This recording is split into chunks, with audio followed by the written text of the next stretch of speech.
를 듣는다 이 말은 우리 생활 속에서 어둡다 그러죠. 근데 어둡다고 한 그 속에는 반드시 빛이 있습니다. 근데 우리는 어두운 것을 봐버리기 때문에 빛이 안 보입니다. 하나님은 이미 빛으로 와 있습니다. 자, 아멘. 한번 들어보십시오. 하나님은 보이실까요? 안 보이실까요? 여러분 눈에 하나님 보이지 않습니다. 근데 사람과 일을 통해서 잘 들으세요. 하나님이 가리키는 곳이 있습니다. 하나님은 보이지는 않지만 때로는 사람과 환경을 통해서 우리한테 바라라고 하나님의 마음을 가리키는 곳이 있어요. 손으로도 일로도 환경으로도. 내가 영적으로 하나님의 눈이 머무른 곳이 있고 하나님의 마음이 이렇게 머물러 있는 곳이 있습니다. 내가 눈이 어두워서 그걸 못 보고 그래요. 그런데 그것을 봐야만 이것이구나라고 알게 돼요. 그러면서 거기서 하나님과의 접촉점이 있습니다. 하나님이 가르치는 곳이 있다는 겁니다. 교회에 와서 일하고 신앙생활 하시고 사업할 때 반드시 여러분 하나님이 가르친 곳이 있습니다. 그 장소에는 하나님이 빛으로 와 있습니다. 그런데 우리는 어둡다고 합니다. 힘든 것만 봅니다. 안 풀린 것만 봅니다. 그리고 꼬인 것만 봅니다. 이번 주 내에도 여러분 죽는 것처럼 일하고 오실 수 있어요. 근데 하나님의 기준이 오래전에 있었다 그러면 그 죽는 것은 이미 없어져 버린 겁니다. 그런데 그 생각을 안 합니다. 하나님께서 그전에 말씀의 기준으로 사십시오 했을 때 평범할 때는 그거 몰라요. 그런데 결정적일 때 그거 나한테 드러나요. 내가 전에 하나님의 기준으로 살았다면 이 문제는 지금 나에게 어려운 것이 아니에요. 하나님이 다스려 주십니다. 근데 다스리지 않기 때문에 힘든 겁니다. 내 생활에 너무나 힘들고 어려운 것들이 우연이라고 보지 마십시오. 그래서 건강하고 평범할 때 기준으로 삽시다. 말씀으로 삽시다. 그때 말씀의 기준이 세워졌다면 이미 나에게 어려운 일이 올 때 하나님이 다스려서 하나님이 나에게 형통을 줍니다.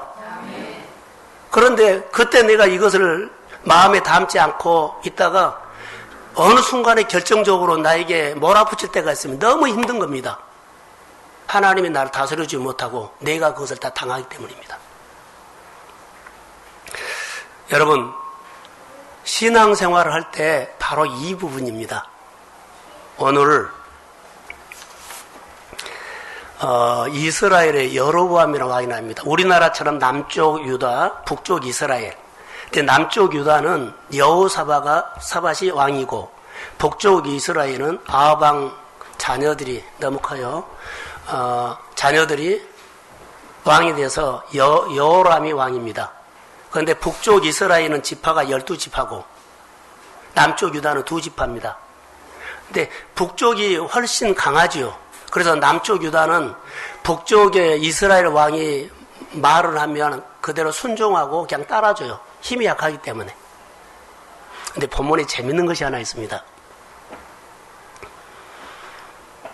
자, 2절을 한번 읽어볼까요? 2절. 자, 자막 한번 띄워주세요. 자, 시작.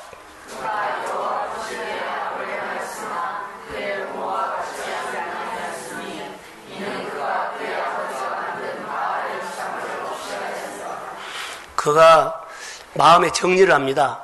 부모가 바알을 섬겼거든, 아방이. 그런데 그 아들 여호람은 하나님이 싫어하기 때문에 이 우상을 헐어버립니다. 이것은 너무너무 잘한 겁니다. 자, 3절 한번 보세요. 예, 시작.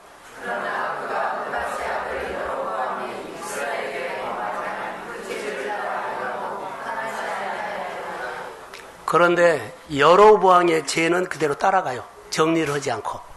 그러니까 어정쩡하게 자기 개인적으로는 하나님의 일을 기뻐하는 일을 처리를 했는데 자존심이 걸린 것에는 처리 안 해요. 그것을 북이스라엘이 예루살렘으로 와서 예배드리러 옵니다. 남쪽 유다에 예루살렘 성전이 있습니다. 근데 북쪽 이스라엘은 10지파이기 때문에 강합니다. 근데 지금 여로보암이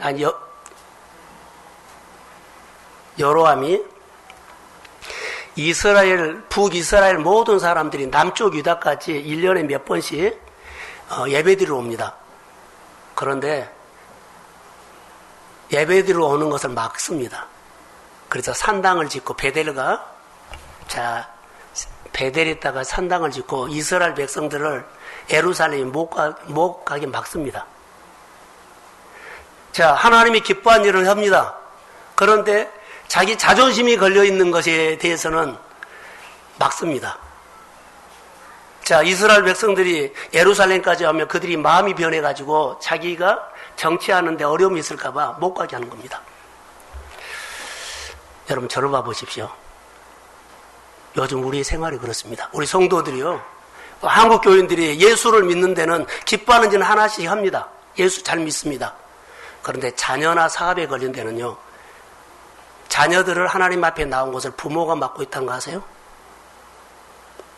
막습니다. 자녀들이 하나님 앞에 나온 것을 부모가 막습니다. 가서 생각해 보십시오. 사업도 하나님이 내 사업장에 하나님이 사업장에 하나님 앞에 연결시키라는 것이 내가 막습니다.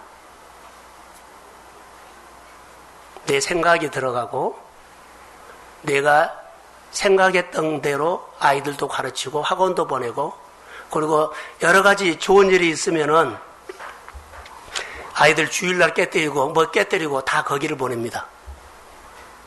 자녀들이 하나님 앞에 나온 것을 막습니다. 자, 나는 하나님 앞에 잘 믿습니다. 그런데 자녀들이 하나님 앞에 연결시키는 것은요, 부모가 막고 있습니다. 자, 부모가 막아버리면 자녀 세대에는 하나님을 점점 몰라갑니다. 기준이 적당하니 합니다. 자, 여호람이 신앙생활을 적당하니 하기 때문에 자녀 세대도요, 하나님의 계명과 율례를 지킨 것이 서지 않습니다. 다림줄이 사라져 버렸고 내가 하나님을 대신할 때가 의외로 많습니다. 사랑하는 성도 여러분, 사업장과 자녀만 제가 적용하는 겁니다. 거기에는 다 내 자존심이 걸려있기 때문에 그럽니다. 자존심이 걸려있지 않는 것은 난 하나님 앞에 과감히 합니다. 걸려있는 것은 합니다. 걸려있는 것은 막습니다. 어느 선까지는 하는데 안 합니다. 저는 이 오늘 본문을 통해서 왜 이렇게 많느냐, 이게 다른 사람의 얘기가 아니라 우리 한 사람 한 사람이 얘기입니다. 자, 부모가 게을러서 우리 교회 학교의 아이들이 못 올 수 있습니다. 내가 갈 때만 와야 된다는 겁니다.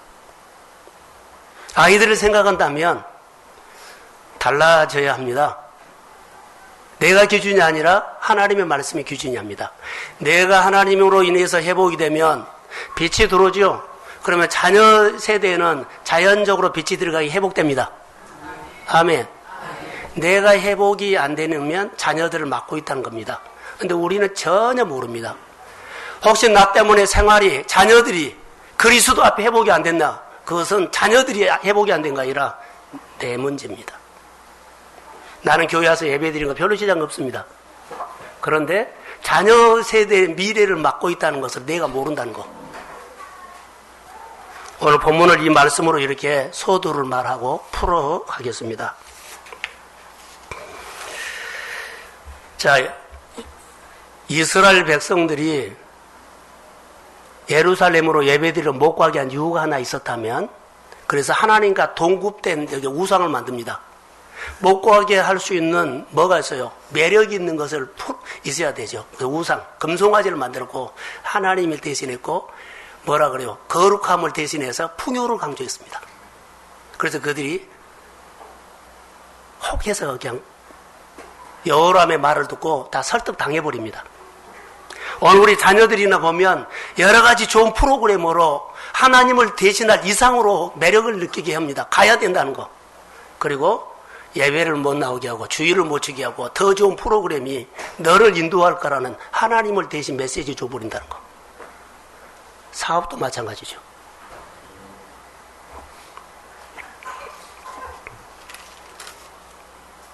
우리가 예수를 믿으면서 두려움에 사로잡히면 아무것도 보이지 않는다는 거 아세요? 두려움에 사로잡히면 말씀이 안 들어와요. 사랑하는 성도 여러분, 마음의 걱정 근심에서 주의 이름으로 벗어날지어다. 아멘. 말씀이 빛이 들어가면 마음이 그냥 편안해져요. 그래서 하나님의 말씀이 들어오기 위해서는 하나님의 권위 얘기를 했죠. 하나님의 말씀의 권위를 세워드리면 하나님의 이루시는 일을 보는 눈이 열릴 줄로 믿습니다. 자, 하나님이 가리키는 것이 내 눈에 들어와요. 교회에 와서 하나님의 이루신 일을 여러분들이 눈으로 보인다면 교회가 달리 보여요. 여러분의 직장 가운데서 아니면 내가 사업하는 가운데서 하나님이 이루셨다고 눈으로 보이면 내가 내 사업장을 보는 것들이 하나님의 이름으로 아주 귀하게 보여요. 이연수 권찰 나눈 것처럼 하나님이 보이는 시각들이 하면 내가 하는 그 자리가 하나님이 나와 함께 하심을 내가 보면 하나님에 대해서 내가 그 일을 하면서도 항상 하나님을 높이는 거예요. 하나님이 내 생활 속에 이루시는 것을 볼 수 있는 눈이 열리기를 소망합니다. 이것을 뭐라면 자꾸 내 식으로 하나님의 일들을 막아요. 그럴 수도 있어. 세상적으로 합리화시키고 물타버려요. 남편이나 아내가 가정에서 부부생활, 신앙할 때 이런 메시지를 주는 것을 삼가하십시오. 하나님의 일들을 세상 가치관으로 늘 해석하려고 하면 안 돼요. 왜냐하면 하나님이 행하신 일들을 믿음의 눈으로 열어가십시오. 아멘. 그러면 내 안에 내 모든 사람들이 다르게 보이기 시작합니다. 오늘 본문의 북이스라엘 왕은 여로암인데 이 사람이 원래 직업은 건축이었어요. 성전 짓는 거. 근데 왕이 됐어요. 자, 나 같은 자가 이스라엘 왕이 됐다는 것은 평생 잊으면 안 돼요. 나 같은 자가 하나님의 은혜를 받아서 왕이 됐는데 이 은혜를 잊으면 안 되거든요. 우리는 여기에 견주어 볼 수는 없습니다. 생활 속에 하나님의 은혜가 있을 겁니다. 근데 이 은혜를 잊어버려요. 은혜를 평생 잊지 않는 다윗이 있어요. 다윗은 목동이었습니다. 그는 내가 목동이었다는 사실을요, 평생 잊지 않습니다. 왕의 그 자리에서도. 그러니까 하나님 앞에 교만하지 않고 자만하지 않고 나는 은혜가 없으면 살 수 없습니다. 아멘. 이런 마음의 태도가 그를 복되게 했어요. 하나님께서 우리에게 주시는 은혜, 어찌됐든지 상관하지 않고 여러분들이 끝까지 하나님의 은혜, 나는 목동이었습니다. 이 태도가 그를 그대게 만든 겁니다. 사랑하는 성도 여러분, 하나님의 은혜를 입는 우리 모두입니다. 그 자리를 벗어나서 여러분, 하나님을 무시하거나 하나님을 경외히 여기면 안 됩니다.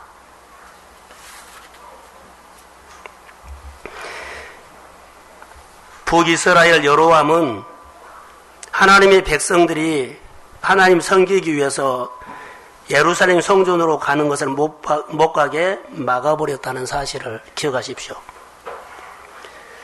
그런데 여호람은 왕이 되고 첫 번째 그가 하는 정책이 무엇이냐면 이스라엘이 모압을 응징하는 것입니다. 모압 왕이 있었을 때는 이스라엘이 아주 건강하고 강한 왕권이었거든요. 그래서 모압이 왕이 있었을 때는 모압에서 조공을 받았어요. 여기 본문에 나옵니다. 조공을 받는데 모압 왕이 죽고 나니까는 그들이 조공을 안 줘버린 거예요. 배반해버린 거예요. 여로암이 왕이 되고 자존심이 상합니다. 경제적으로도 손실이 왔고 여러 가지 강대국 나라에서 그가 기가 죽은 겁니다. 그래서 먼저 그가 응징을 하는 것은요, 모압을 없애버려야 되겠다. 그래서 연합군을 모집합니다. 연합군은 가장 첫 번째가 남유다 왕이 이스라엘 왕이죠. 여호사밧을 가서 말을 합니다. 그러니까 여호수아가 같이 하겠다는 겁니다. 여호사밧이. 그리고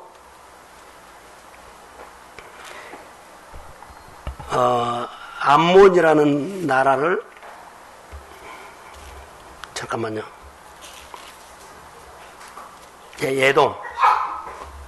유다 왕과 예돔 왕이 가더니 그러죠. 예돔을 해가지고 세 연합군이 모압을 쳐들어가게 합니다. 근데 모압을 쳐들어가는데 그들의 힘으로는 이들이 안 되죠. 세 연합군이 가는데 여호사밧이 모압을 응징하는 전쟁을 제안하면서 어떻게 할 거냐고 여호사밧에게 물어봤더니 그들이 전략을 세우죠. 군사적으로 확실하니 준비를 해가지고 합니다. 그런데 그들이 세 연합군이 쳐들어가는데 광야길로 가다가 그들한테 따라해 보세요. 복병. 다시요. 복병. 일이 잘 그 계획을 세우고 진행하는데 복병이 생깁니다. 그럼 가로막는 것이 있죠. 자, 군사를 데리고 가는데 또 군사의 양식을 끌고 가는 양들이 있는데 일주일 동안 가는데 물이 없는 겁니다. 이게 복병입니다.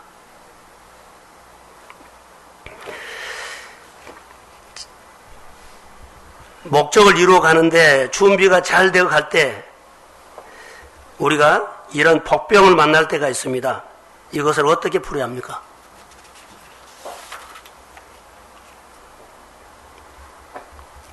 여러분, 복병은 저는 이 묵상을 하다가 복병은 환경적인 것이 아니고 자기 생각이 복병입니다. 다시요. 실제적으로 우리 물이 없는데 물이 없는 것이 문제가 아니에요. 이들이 풀 수 있는 진짜 복병은요, 자기 생각입니다. 하나님 향한 마음이 초점이 사라져 버렸습니다. 모든 조건을 완벽하게 준비했을 때 그들의 생각이 멈춰버리게 하는 겁니다. 하나님이 없어도 잘 될 것 같은 느낌이 우리 생각에 들어왔을 때 이게 복병입니다. 아, 준비 잘 돼서 이길 거야. 잘 되고 있어. 하나님이 없으면 내 생활들이 풀어지지 않는다는 생각이 없어져 버리고 잘 될 거야 라는 생각이 바로 복병입니다. 사랑하는 성도 여러분, 예배는 하나님 아니면 나는 죽습니다. 하나님 아니면 나는 소망이 없습니다. 이렇게 고백하는 것이 예배입니다. 이게 예배예요.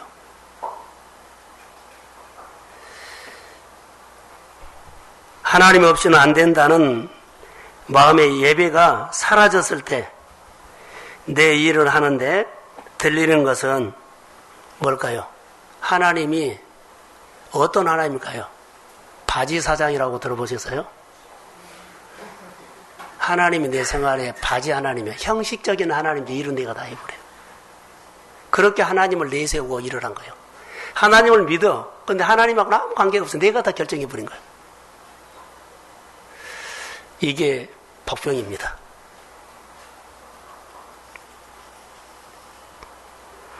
하나님을 의지할 수밖에 없는 고난이라든가 어려움이 왔을 때는 내가 부족하다고 느꼈을 때 가장 하나님이 나에게 기뻐하는 것이에요. 하나님께서 우리로 하여금 우리의 부족함 속에 하나님이 아니면 안 된다는 생각으로 우리를 이끌어 주실 때 우리는 길이 열립니다.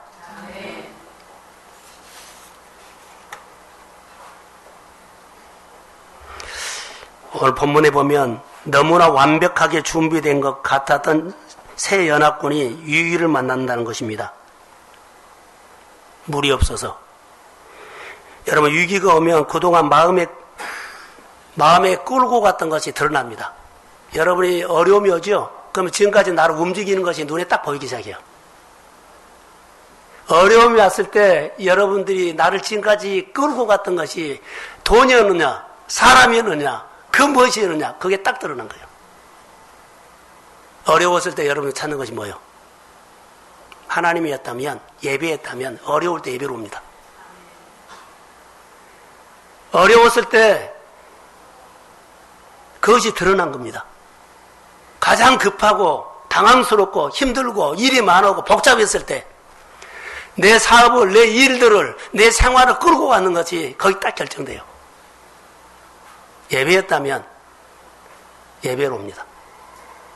돈이었다면 돈으로 갑니다. 사람이었다면 사람으로 갑니다. 사랑하는 성도 여러분, 여러분을 평범할 때 끌고 가는 것이 그 힘이 어려웠을 때 딱 자기를 보게 된 겁니다. 예배가 되기를 주의 이름으로 소원합니다.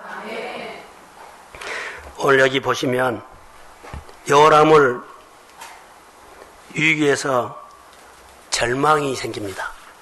절망. 사람을 봤다는 겁니다.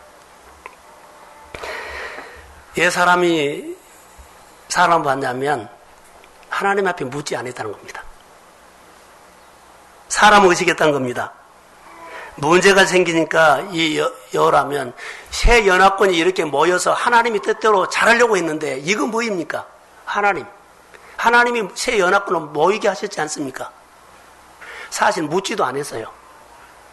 그런데 새 연합군이 모였다는 그 형식적인 모양만 가지고 하나님이 모이게 했다고 이렇게 둘러붙이고, 그리고는 일주일 동안 가다가 물이 없기 때문에 죽게 됐을 때, 어려움이 당했을 때 탓을 하는 겁니다. 사람은 위기와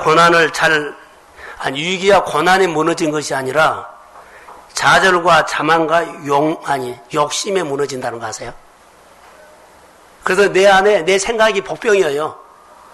어려운 환경이 나를 무너뜨린 것이 아니라 내 안에 내 생각, 좌절과 근심과 걱정이 결론은 내 마음을 무너뜨려가지고 내 생활들을 그냥 놔버리게 하는 겁니다. 환경 아닙니다. 그런데 우리는 환경으로 탓을 합니다. 너무나 싸울 것이 많아 힘들어. 아닙니다. 그런 지금 거짓말하고 있습니다. 하나님 앞에서 정말로 어려운 것은요, 자기 안에 믿음 없는 것입니다. 하나님을 모르는 겁니다. 하나님의 계명과 율례와 하나님의 인생이 어떤 분이라는 걸 잘 모르는 겁니다. 하나님 정리가 안 되는 겁니다.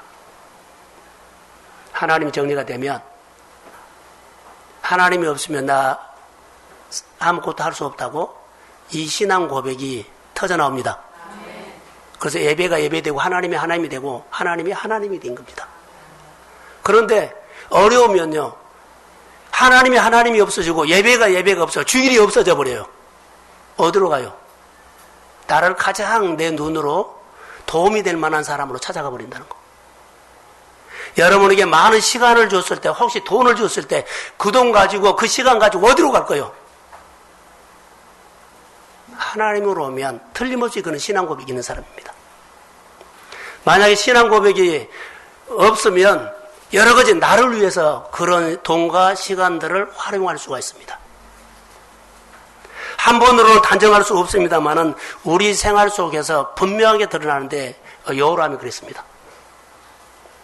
그래서 하나님을 예수를 믿는 것은 확실한데 이 일을 하는 데서는요, 주저합니다. 양다리 거친다는 겁니다. 좋은 것을 먼저 선택한다는 겁니다. 세상에 매력 있는 것을 선택한다는 겁니다. 그리고 하나님을 막아버립니다. 저는 오늘 본문을 묵상하면서 여러분 보십시오. 여호사밧의 말은 우리가 지금 많은 군사로 지금 전쟁으로 가는데 하나님의 연합군을 모이게 하지 않았습니까? 그런데 지금 물이 없어서 위기가 왔습니다. 이게 중요한 것이 아닙니다. 저를 보십시오.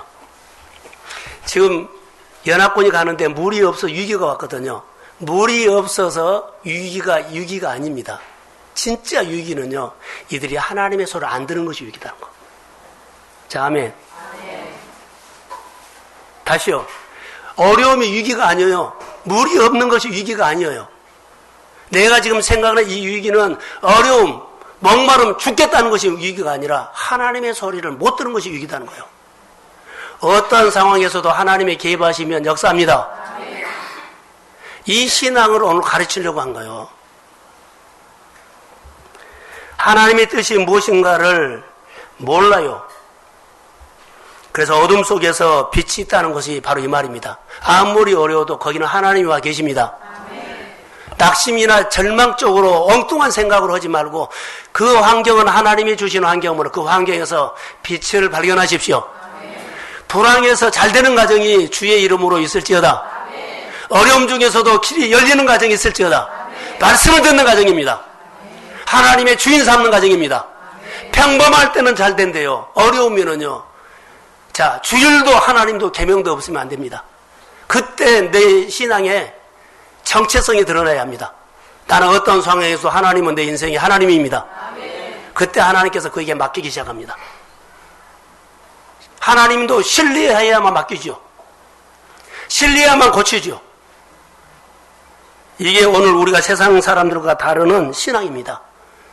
불황 속에서도 잘 되는 과정이 있는 것처럼 어려움 속에서도 빛이 들어오면 하나님이 풀어갑니다. 여기는 지금 물이 없다는 것이 유기라고 다 그러는데 여호사밧을 통해서 주는 말씀들은요, 하나님의 사람, 하나님의 소리를 들을 수 있는 사람을 찾는 겁니다. 지금 여호사밧을 통해서 제안을 받아서 엘리사를 찾는 겁니다. 이들이 엘리사를 찾을 때 어떻게 찾는 줄 아세요? 이들이 자만했다면 엘리사를 데리고 오라고. 우리가 세 왕이 모였기 때문에 엘리사 데리고 와. 그런데 그러지 않고 이들이 은혜 속으로 들어갑니다. 엘리사 있는 곳으로 찾아가는 겁니다.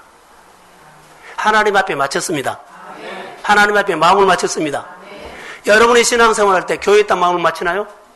교회 목회자의 사역에다가 맞추나요? 바로 이것입니다.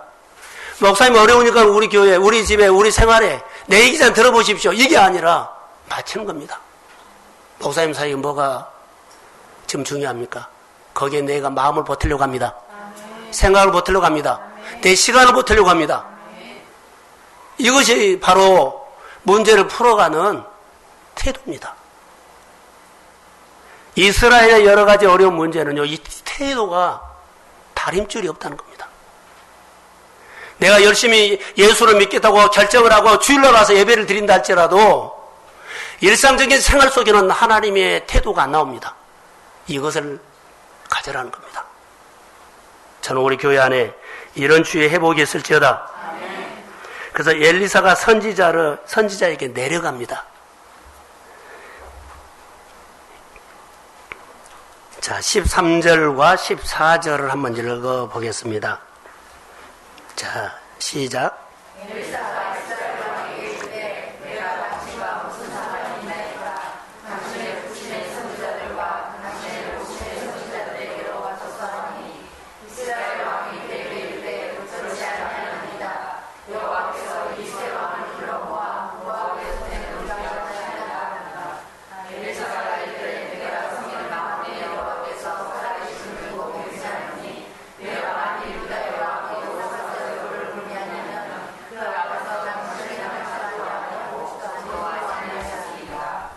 자, 여기 보시면 새 왕이 엘리사를 찾아가는데 안 받아주려고 그래요. 너희 아버지가 믿는 하나님 그 신에게 가라. 너희 누가 가라. 근데 나중에 보면은 마음이 바꿔진 것이 있어요. 여호사밧의 얼굴을 보고 내가 들어주겠다는 거예요. 할렐루야. 여호사밧이 하나님 앞에 신앙이 세워져 있어요. 여러분 중에, 여러분의 가정 중에 하나님 앞에 세워진 사람을 하나님이 보시고 하나님은 세웁니다. 여러 사람 중에 빛이 있다는 겁니다. 여러 사람 중에 하나님을 두려워하는 사람이 있다는 겁니다. 그 사람을 통해서 그 문제가 풀어가요. 바로 그 말입니다. 여호람이 여호사밧의 말을 존중하고 들어줍니다. 그래서 여러분 검은 고 탈 자를 데려오라고 요청을 하죠. 검은 고 타는 자가 검은 고 탈 때에 여호와의 손이 엘리사 위에 있으니. 자, 15절을 한번 볼까요? 예, 시작.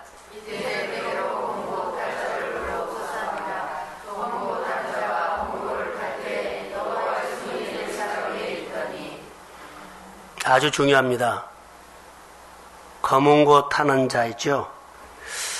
검은 고 타는 자를 요청했을 때 시키는 대로 이들이 반응해 줍니다. 그런데 검은 고를 탈 때 여호와의 손이 누구 위에 있어요? 엘리사 위에. 이게 힘입니다. 그 권위를 인정했을 때 그 권위의 힘이 엘리사를 통해서 나온다면, 여러분들이 교회 권위를 인정한다면 교회에 있는 교회 하나님의 손이 임합니다. 그리고 여러분의 생활에 흘러가는 거예요. 지금 이 얘기입니다. 하나님을 존중하고 권위를 세워야 돼요. 이것도 하셔야 돼요. 그러면 여러분 안에 하나님의 평강이 옵니다. 근데 그렇게 한번 해보십시오. 그럼 하나님이 얼마나 내 안에 나도 모르는 은혜가, 권위라는 것은 듣고 반응한 거거든요. 모입시다 하면 모이고, 한번 이렇게 또 훈련합시다 하면 훈련하는 겁니다. 시키는 대로 했더니 정말 전혀 다른 하나님의 역사가 일어나요. 저는 기도를 많이 했습니다. 여호와의 소녀 엘리사 위에 있더니 이거 여호와의 소녀 교회 위에 있다면 어떤 일이 일어날까? 마음의 소원을 이루어 주십니다. 여호와의 손이 여러분 안에 임했다면 하나님이 어떤 일을 시작할까요? 그러면서 16절과 19절에는 읽지는 않겠습니다. 웅덩이를 파라 합니다. 그런데 여기 보면 바람도 없고 구름도 없고 비도 오지 않고 아무리 파도 물이 나올 것 같지 않은 그 땅에 웅덩이를 파라고 하는 겁니다. 자, 일주일 동안 물이 없었죠. 바람도 없고 구름도 없고 비도 올 기미도 없고 아무리 파도 물이 나올 수 없는 땅에 웅덩이를 파라. 웅덩이를 파라 할 때 거기서 그들이 먹고 마실 물이 남을 만큼 물이 솟아났다는 겁니다. 할렐루야. 하나님은 먼저 여기 이들에게 뭘 요구한 줄 아세요? 믿음의 행위를 요구한 겁니다. 믿음의 행위. 하나님이 말씀하시면 반응, 네 액션을 하는 것을 말합니다. 따라해 보세요. 이것이 신앙이다. 이것이 생활이에요. 말씀하시면 반응하는 겁니다. 누구나 할 수 있습니다. 그런데요, 직장에서도 하고 사이에서는 하는데 교회에다가는 안 한 부분이 있어요. 다 해요. 자기 동네에서나 자기 친구들이나 자기 가족이나. 근데 딱 안 한 것이 교회만 안 해요. 가족이나 늘 같이 직장 동료들이 하는 것처럼 교회에서다가 이렇게 한번 해보십시오. 다 하는데 교회 있다만 안 할 수 있어요. 자, 들어보세요. 선불감사라고 하세요. 맥주 감사절에 보면 하나님 앞에 미리 감사하는 것이 있어요. 이렇게 복 주실 것을 인하여 하나님 감사합니다. 이것이 위험성이 있지만 여기서 그것을 적용하려고 합니다. 하나님께 감사를 지금 하고 있어요. 하나님, 내 소원 이루어 주시기를 믿고 미리 감사하는 선불 감사인데 복 주실 것으로 인하여 감사하는 겁니다. 자, 이 행인데요. 행위가, 자, 누가 하나님 앞에 이렇게 하나님 앞에 감사를 하고 봉사를 해서 하나님이 은혜를 줬다고 합시다. 근데 여기 함정이 있어요. 그렇게 하는 사람은 하나님께서 그렇게 하라고 말씀을 듣고 한 겁니다. 하나님께서 내가 너에게 이런 은혜를 주겠다 감동을 주면 감동을 받고 미리 하나님 앞에 감사를 합니다. 근데 하나님께 그 약속대로 역사하셨습니다. 그런데 감동을 받지 않고 다른 사람이 이렇게 해서 그렇게 복을 받았기 때문에 나도 그렇게 하면 하나님께서 역사한다는 흉내가 너무 많이 한다는 거. 어디에? 한국교회 안에. 그전에는 많이 했는데 지금은 이제 이것마저도 안 하는데 지금 신앙을 제가 말한 것은 핵심이 뭐예요? 하나님이 분명하게 나에게 말씀하셨느냐? 그럼 아십시오. 그러니까 이런 축복을 받기 위해서는 하나님과 친밀한 관계를 통해서 이 소리를 들을 줄 아는 귀를 가지고 사십시오. 그래서 친밀하게 한 겁니다. 교회 한 번이라도 더 나온 겁니다. 하나님 앞에 말씀으로 이 소리만 들으면 사업장에서 치열하게 안 싸워도 주의 말씀이 이루어집니다. 직장에서 세상에서 치열하게 싸우지 말고 이 소리 한번 들으려고 하나님과 친해져 보십시오.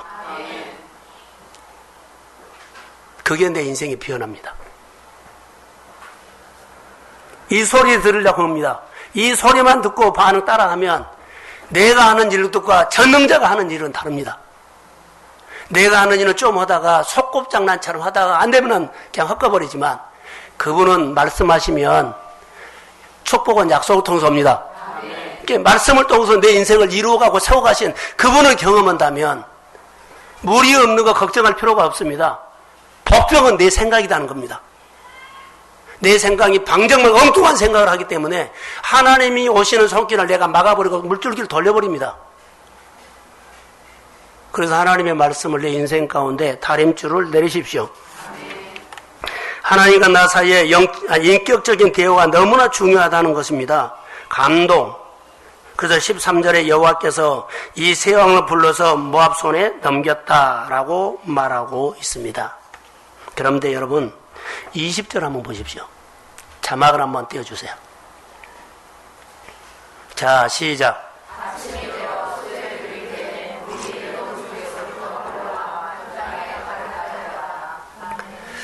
자, 아침이 되어 소재 드릴 때에 물이 예돔 쪽에서부터 흘러 그 땅에 가득했다라고 하지요. 소재 드릴 때 우리로 말한다면 아침 예배입니다. 모든 백성들로 하여금 물이 우리에게 흘러 들어오는 것을 예배로 통해서 확인했다는 겁니다. 예배 드리고 났더니 물이 막 들어오기 시작했어요. 여러분 기억하세요? 지금 이스라엘 백성들은 전쟁에서 무엇보다도 필요한 것은요, 물과 전략입니다. 그런데 전쟁에서 무엇보다 필요한 것은 하나님은 뭐라 그래요? 예배라고 말합니다. 전쟁에서 지금 목말라서 일주일 동안 양들이 죽고 군사들이 죽을 직전이에요. 목말라서. 이들에게 지금 가장 절실한 것은 뭐예요? 물이고 전쟁한테 전략이에요. 근데 하나님은 이렇게 말합니다. 너희가 지금 일주일 동안 굶어서 목이 타들어간다 할지라도 물이 아니고 전략이 아니라 예배라고 말합니다. 예배라고 말하고 있어요. 급한 것이 있느니 바쁜 일이 있느냐? 바쁜 일을 구고 급한 일을 풀기 위해서 너희는 여러 가지 일들 지금 양식, 물, 전력, 전쟁을 이기려면 이것이 아니다는 겁니다. 예배라는 겁니다.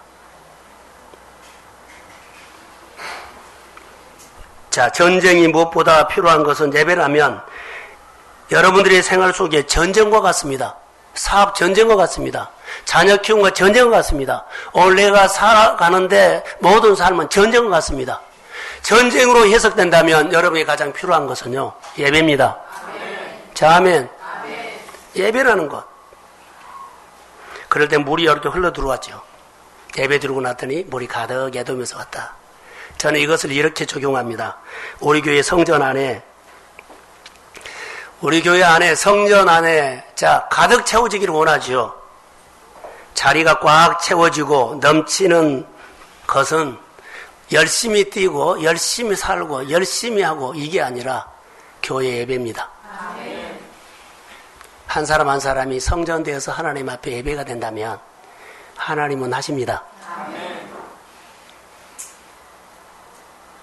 교회 재정이 가득 차고 넘치고 여러분의 통장이 넘치고 차고 넘치면 여러분들이 가정에서 해야 할 일들이 뭐예요?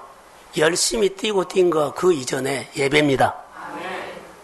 예배를 통해서 하나님의 마음에 평강이 올지어다. 그리고 내가 교회를 섬기면서 보람을 느낀다면 이것처럼 기쁜 것이 없어요.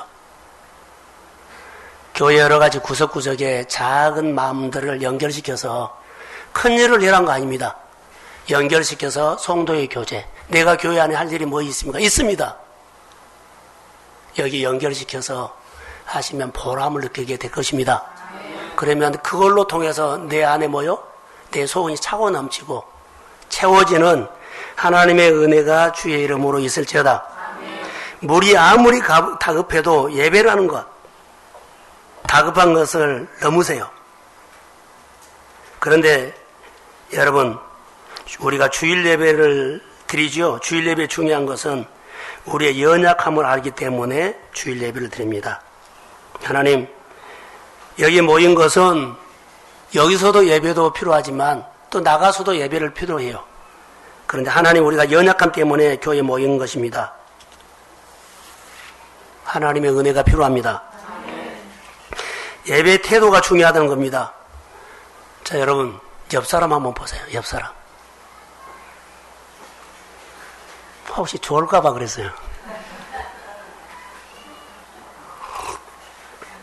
오늘 5분 설교를 두 분이서 설교가 2, 3분만 늘어집니다. 우리가 하나님 앞에 예배 드릴 때 여러분의 생활의 모든 주도권을 하나님 앞에 드리는 태도가 중요한 겁니다. 자녀 여러분 싸움에서 져요. 여러분 직장이나 사람 관계 우리가 움직일 수 없어요.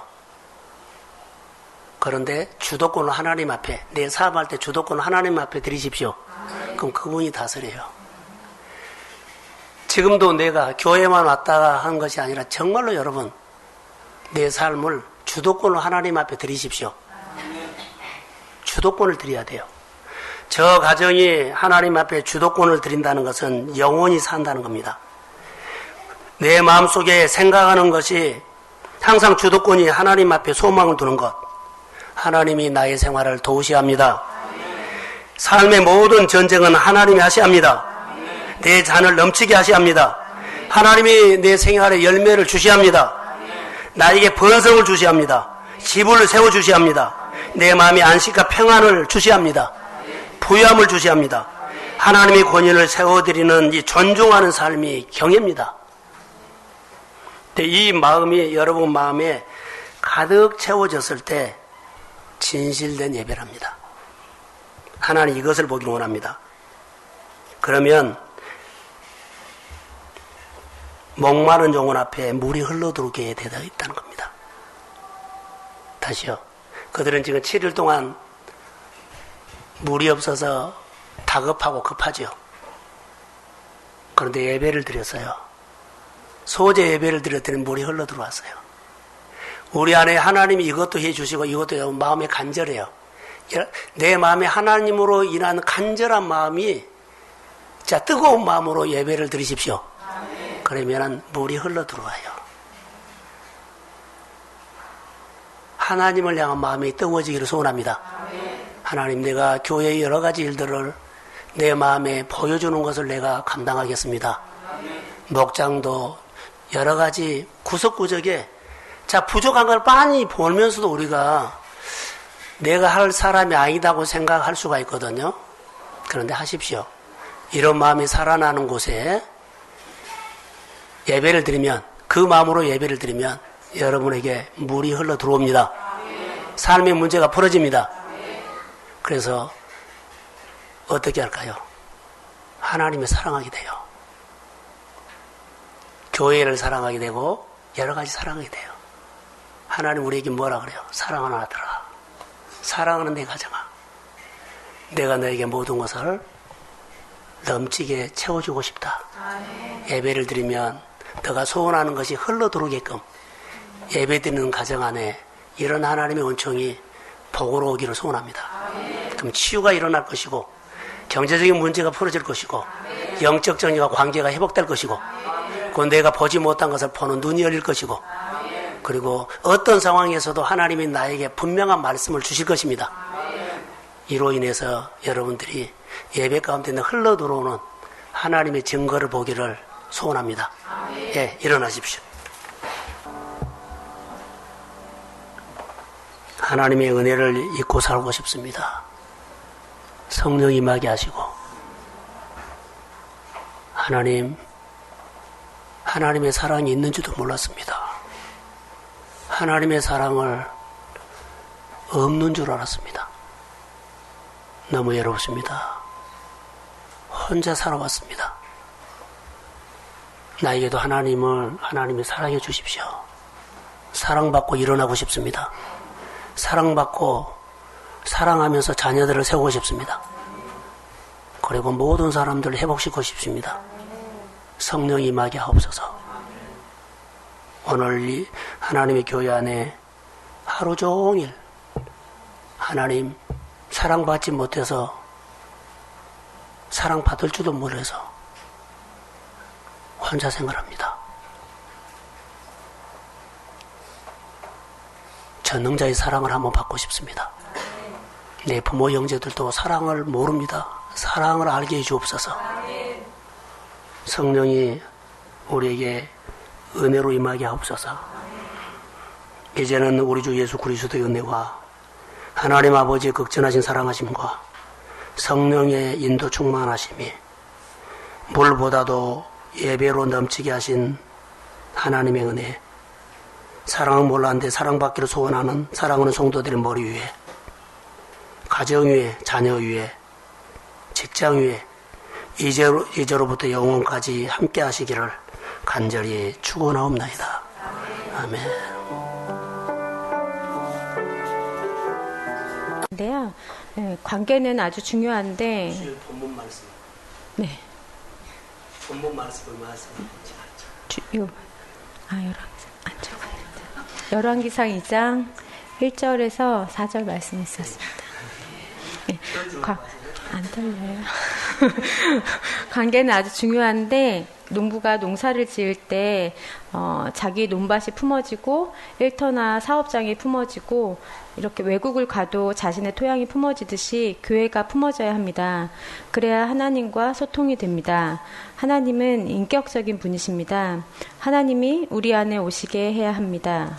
하나님은 우리를 그냥 살게 하시지 않으시고 형통하게 살길 원하십니다. 죽기 전에 다윗이 솔로몬에게 말한 것처럼 내가 더 늦기 전에 가정과 삶을 회복시키십시오. 멈춰있는 것을 움직이게 하는 것이 감동입니다. 감동받는 사람은 교회 일이나 여러 가지 일들을 하게 됩니다. 교회 안에서나 사업장 안에서나 목장 안에서나 누가 하겠지 라는 마음이 있다면 하나님의 감동을 받아야 합니다. 감동이 일할 때 생명이 흘러갑니다.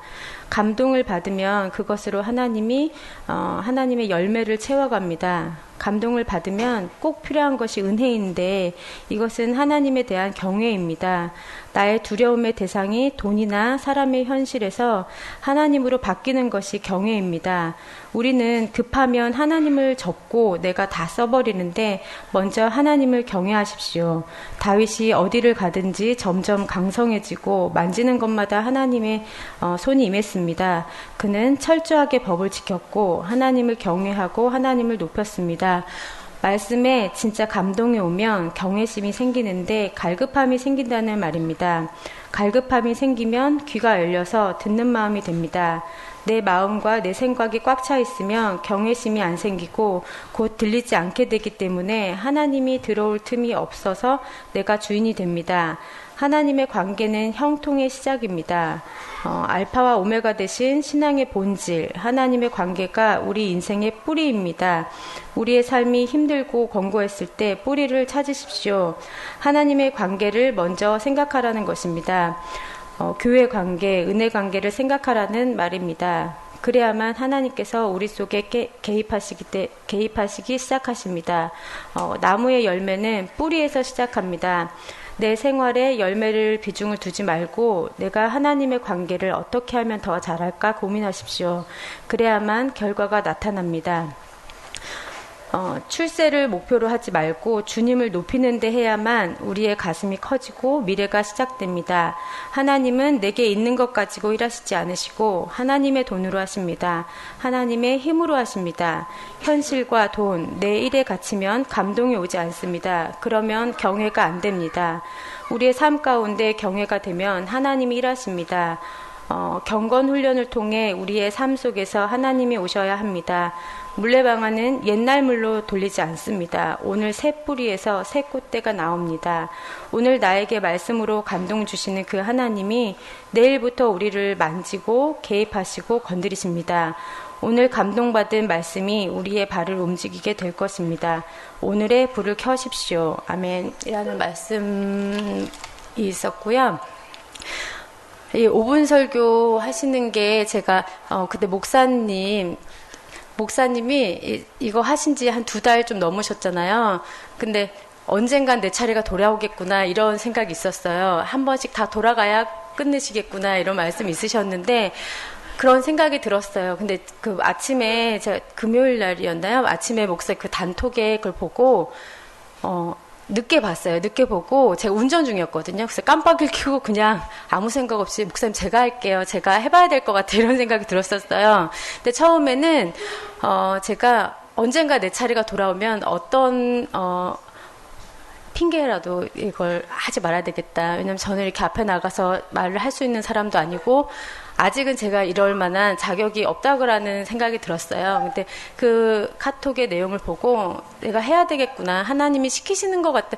그 한 2주 정도 계속 이렇게 이제 자매님들 하시는 거 보면서 나가서 나도 해보고 싶다. 이런 생각이 있었는데 그 카톡을 보고 그냥 아무 생각 없이 목사님 제가 해야 될 것 같아요. 이러면서 준비를 하게 됐는데 이 말씀을 제가 준비를 하면서 정말 그간 하나님이 저한테 하셨던 일들이 너무나 많은데 보지 않아도 될 것들을 보게 하셨고 듣지 않아도 될 것들을 듣게 하시더라고요. 관계가 이렇게 정말 중요하다는 거 새삼 제가 이렇게 말씀을 받았고 그리고 그런 말씀을 이런 관계 속에서 보지 말아야 될 것들, 듣지 말아야 될 것들을 보면서 이걸 내 식으로 여지까지 풀었다면 정말 하나님이 다 하셨다는 거. 어저께 제가 한 2, 3일 전에 이 말씀 계속 이제 유튜브 들으면서 이거 내가 했던 게 아니구나. 하나님이 풀어주셨구나. 저는 내가 노력했기 때문에 풀렸다고 생각했거든요. 근데 제 방법으로 풀어진 게 아니더라고요. 그때 엄청 많이 기도했고, 그 속에서도 시댁과의 문제는 아직 풀리지 않았지만 언젠가 풀어주실 거라고 믿고 있고, 그리고 이제 더 하나님한테 더 밀착해서 하나님이 마음을 여시고 길을 열어주셨는데 그 길을 가는 것에 있어서 제 방법으로 가지 않고 하나님이 원하시는 대로 그 가는 길에 정말 수많은 유혹이 있을지라도 하나님 말씀 따르면서 그 길로 가는 제자 훈련하는 주님의 정말 사랑하는 제자 되도록 하겠습니다. 감사합니다.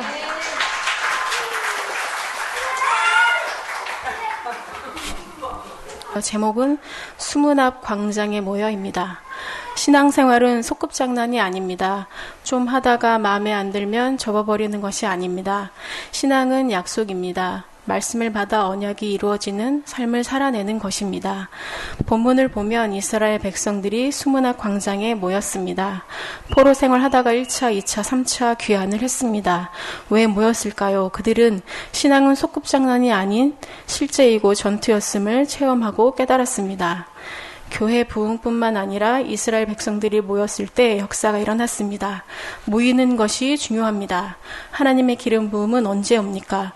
모였을 때 옵니다. 9월 달에 우리 교회는 수문학 광장에 모이는 겁니다. 하나님의 역사가 있는 곳이 수문학 광장입니다. 지금으로 말하자면 하나님이 역사하고 임재하는 곳이 바로 교회입니다. 늘 교회에 모이시길 소원합니다. 이스라엘 백성이 수문학 광장에 모이는 운동이 꼭 필요했는데 회복이 필요했습니다. 가난이 풀어지는 회복이 아니라 하나님과의 관계 회복이었습니다.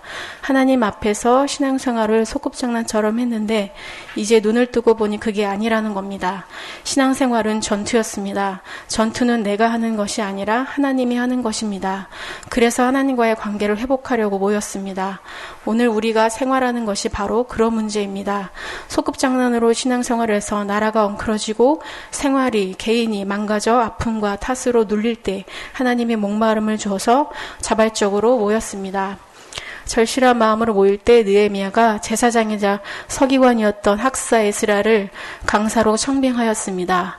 앞서 에스라 7장 9절에서 10절을 보면 에스라가 준비된 자로 청빙받기까지 에스라는 이스라엘 백성들이 말씀이 없어 신앙을 소꿉장난으로 해서 망해가는 것을 보고 하나님의 선한 손에 도우심을 입어 말씀을 연구하고 준행하여 이스라엘 백성들을 가르치기로 결심하고 준비하였습니다.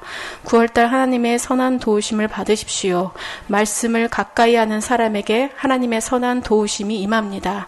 수문학 광장에서 목마름으로 모인 백성들 앞에서 에스라가 하나님의 율법책을 펼 때 모든 백성들이 일어섰습니다. 일어섰다는 것은 하나님을 사랑한다는 표시고 이제 하나님을 존중합니다. 순종합니다. 권세를 세워드리겠다는 표시입니다. 하나님께 전적으로 맞춘다는 것입니다. 9월 한 달 동안 이런 태도로 살아보십시오. 하나님이 어떻게 세대 안에 오시는지 보십시오. 이것이 내가 하나님 앞에 가장 먼저 9월 달에 해야 할 것들입니다. 붙어 있는 것입니다. 내 생활의 여러 가지 일들을 풀려고 하고 문제를 벗어나려고 하지 말고 나를 하나님 앞에 말씀을 가장 잘 들을 수 있는 태도로 세우십시오. 수문학 광장에서 말씀을 듣는 이스라엘 백성들의 태도를 보면 말씀의 다스림을 받고 싶은 간절함으로 에스라를 통해 한 말씀 한 말씀 주어질 때마다 아멘 아멘 응답했습니다. 이 리액션을 할 때 하나님의 진액이 자기에게 팍팍 들어왔습니다. 하나님의 에너지가 팍팍 들어와 살아납니다. 이것이 부흥입니다. 하나님에 대한 마음이 뜨거워져서 살아나는 것, 교회를 아끼고 사랑하고 관심 있는 것, 한 사람 한 사람이 하나님의 성전으로 세워져 가는 모습이 부흥입니다. 교회가 부흥되면 가정에도 부흥이 옵니다. 그게 회복입니다. 백성들이 몸을 굽혀 얼굴을 땅에 대고 하나님을 경배합니다. 나는 땅입니다. 나는 흙입니다. 나는 죽었습니다. 라는 말입니다. 소꿉장난에 죽은 신앙을 회개하는 것입니다. 어떤 환경이든지 마음을 열면 말씀을 빛으로 쏟아부어 줍니다. 말씀이 쏟아부어지도록 일어서서 내가 마음을 열고 준비하면 준비된 사람을 보내서 나를 세우시고 준비된 말씀을 주고 준비된 사람을 통해 나를 도와주고 내 길을 열어주고 관계를 풀어주고 준비된 장막도 주고 사업장도 줍니다. 하나님은 다 준비시켜 놨습니다. 그래서 에스라 같은 준비된 손길을 보내줍니다. 그러면서 내가 하나님을 배우는 겁니다. 네, 저는 이 말씀을 듣고 이스라엘 백성들이 주 없이 안 됩니다라는 절실함으로 말씀 앞에 주님을 경외함을 일어서고 얼굴을 땅에 대고 엎드려 경배하던 그 자세와 태도에 도전을 받았습니다. 그래서 도전받은 말씀대로 퇴근 후에 집으로 가서 쉬고 싶은 마음을 접고 수문학 광장인 교회에 들러서 기도를 했습니다. 그래서 기도하면서 마음속 깊이 있던 많은 상처들을 진실하게 말했을 때 하나님 만져주심이 있었습니다. 그래서 더욱더 하나님 안에 먼저 확실히